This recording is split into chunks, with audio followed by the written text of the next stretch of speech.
Now, I like to invite next speaker, Dr. Dhruv Mishra. He'll be speaking on skin nutrition.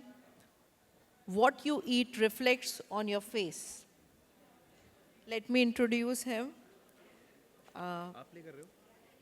He has done his post-graduation from Ujjain Medical College and undergraduation from Chirayu Medical College.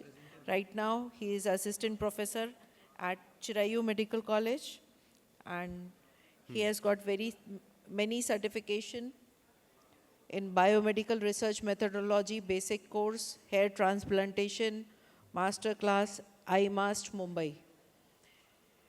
And he has attended many conferences and workshops. The stage is yours, Dr. Dhruv. Hello. Uh, Good evening, everyone. Today I'll be talking about skin nutrition. So, what you eat reflects on your face. So, as we know, skin is, if we consider skin, it's like the biggest organ of the body, and it is metabolically active, immunologically responsive, and endocrine sensitive, and oxidative stress dependent.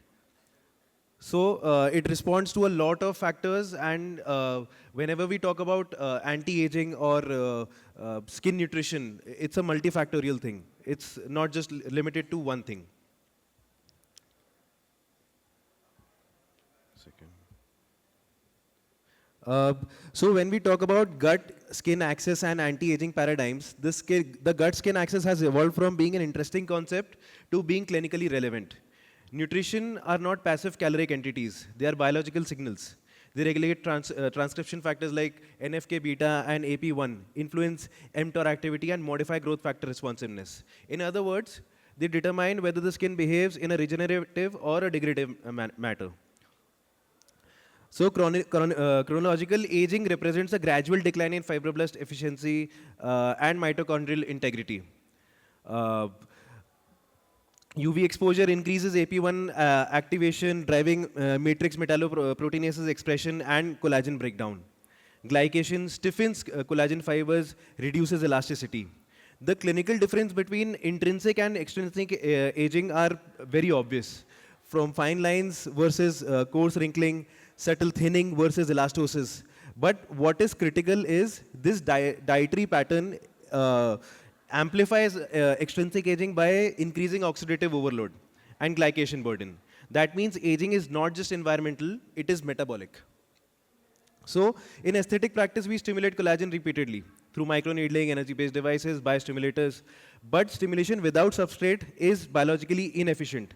Collagen synthesis is an amino acid dependent process requiring glycine, proline, and hydroxyproline, along with vitamin C dependent hydroxylation. In patients over 35, particularly in predominantly vegetarian populations, protein intake is suboptimal. So protein's role extends beyond dermal matrix production. Amino acids influence mTOR signaling, regulate cellular growth responses, support immune-mediated synthesis, keratinocyte proliferation, enzymatic repair systems, and wound healing dynamics are all protein-dependent. Clinically, this manifests as differences in recovery time and tissue resiliences after procedures. So the epidermal barrier is a lipid-engineered structure. Ceramide synthesis depends on essential fatty acids, and their balance determines barrier integrity. More importantly, omega-3 to omega-6 ratio modulates inflammatory signaling. When omega-3 predominates excessively, there is a shift of equilibrium towards pro-inflammatory phenotype. At the biochemical level, omega-3 fatty acids compete with arachidonic acids and eicosanoids pathways, reducing pro-inflammatory prostaglandins and leukotriene synthesis. What appears as clinically persistent erythema or exaggerated post-procedure inflammation often has a systemic inflammatory substrate. So by modulating lipid intake, we not only support the barrier, we are recalibrating the inflammatory tone before the intervention even begins. Perhaps one of the most underestimated drivers of cutaneous aging is glycation. High glycemic triggered diets cause insulin surges, increase glucose availability for non-enzymatic binding to collagen. This resulting cross-linking stiffens the dermal fibers and reduces recoil. This is structurally aging induced by metabolic excess. Uh, so dietary advances, dietary advanced glycation end products, which we call AGEs, particularly from the processed and high heat foods, accumulate within the dermal collagen. When this compound induced by UV induced oxidative stress matrix causes degradation and accelerates dramatically. So the synergy between UV exposure and glycation explains why patients with small sun histories age differently. It is not just exposure, it is metabolic context. Now, when we talk about vitamin A regulates epidermal kinetics at a nuclear level. Through retinoic acid receptors binding, it enhances keratinocyte turnover and suppresses collagen degrading enzymes. While we frequently prescribe topical retinoids, systemic sufficiency also contributes to epidermal renewal and pigment regulation. Vitamin C is indispensable for collagen stability, as mentioned before. As a cofactor for lysyl hydroxylase, it enables proper cross-linking of the collagen triple helix. Without it, newly synthesized collagen lacks structural integrity. Beyond this, it participates in antioxidant recycling networks, regenerating oxidized vitamin E. Vitamin D functions as an immunomodulator within the skin. It regulates antimicrobial peptides such as LL37 and influences inflammatory dermatosis. Subclinical deficiency often correlates with increased inflammatory burden and impairs barrier homeostasis. Correcting it frequently improves skin overall. As a lipid phase antioxidant, vitamin E protects cellular membranes from oxidative peroxidation. This is particularly relevant in sebum-rich skin, where oxidized lipids amplify inflammatory cascades. When we talk about vitamin B complex, it represents a group of enzymatic cofactors that sustain cellular metabolism. Niacinamide enhances the ceramide synthesis and reduces transepidermal water loss, while riboflavin supports glutathione recycling. Their role is foundational. They enable cellular energy production and repair.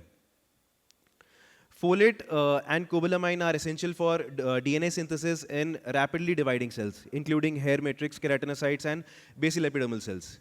Deficiencies can manifest as hypopigmentation, premature graying, and impaired follicular activity. So when we talk about zinc, zinc plays a regulatory role in DNA transcription and immune modulation. Highly concentrated in epidermis, it influences inflammatory signal and wound healing dynamics. Its extinctive role in inflammatory acne, warts, post-procedure recovery reflects its capacity to modulate neutrophil activity and tissue repair. Copper serves as a cofactor for lysyl hydroxylase, facilitating collagen and elastic cross-linking. It also participates in melanogenesis through tyrosinase activity. Deficiency affects dermal tensile strength and pigment stability, reminding us that trace minerals underpin structural integrity. And when we talk about selenium, selenium integrates into glutathione peroxidase, a central antioxidant enzyme that protects keratinocytes from oxidative damage. Inadequate selenium redox balance increases susceptibility to UV-induced cellular injury. Now, the skin's antioxidant defense system operates in a coordinated tier: enzymatic systems, non-enzymatic molecules, and dietary phytonutrients. These systems function synergistically rather than independently. When one component is deficient, overall resilience declines. Glutathione. Glutathione is a principal intracellular antioxidant, maintaining redox equilibrium and facilitating detoxification. The depletion accelerates oxidative aging and compromises cellular repair mechanisms. Supporting its synthesis is fundamental to maintaining dermal resilience. Now, when we talk about polyphenols and carotenoids, polyphenols such as resveratrol influences longevity pathways, including sirtuin activation, while carotenoids accumulate within skin to provide measurable internal photoprotection. These compounds reduce oxidative burden systemically, contributing to sustained dermal stability. So this is a flowchart showing how UV exposure, pollution, and glycation trigger aging. They increase reactive oxygen species, which causes lipid peroxidation, triggers metalloproteinases activation, and which eventually lead to collagen breakdown. So chronic low-grade inflammation driven by glycemic index, lipid imbalance, micronutrient deficiency, and gut dysbiosis accelerates collagen degradation and barrier fragility. This phenomenon, termed as inflammaging, reduces procedural longevity and increases recovery time. Translating into practice. In clinical practice, I do not position nutrition as a lifestyle counseling. I position it as a procedural preparation. Optimizing protein intake before collagen stimulation reduces glycemic load before resurfacing, correcting vitamin D inflammatory phenotypes. These intervention enhances biological responsiveness. This is integrated dermatology. Skin aging is biochemical. Before aging manifests structurally, it involves biochemically. Glycation alters collagen integrity, inflammation modifies remodeling efficiency. Oxidative burden determines dermal resilience. When we understand these mechanisms, our interventions become more predictable. With that, I would like to conclude my presentation. Thank you.